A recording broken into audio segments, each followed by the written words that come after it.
Yung lugar na yan, hindi na talaga mauupuan yan basta-basta dyan kasi ang init. Kailangan ko talaga ang swing sa lugar na yan para aking maupuan.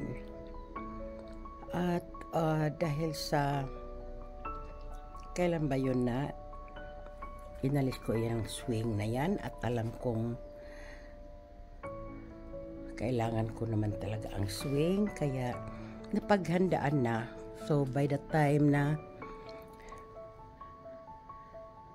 makita ko na yung swing, siguro by next month mayroon akong enough pondo na mabibili ko ang swing na gusto ko. So ngayon wala pa ako masyadong nakikitang swing. Medyo nire-ready na nila pag labas, pero dahil alam kong kailangan ko din yon, kaya pinaghandaan na rin dahan-dahan ng ipon dahil alam ko medyo may kamahalan yung swing na ilalagay ko dyan. Nagmahal na ang ano ngayon guys, ang mga bilihin talaga.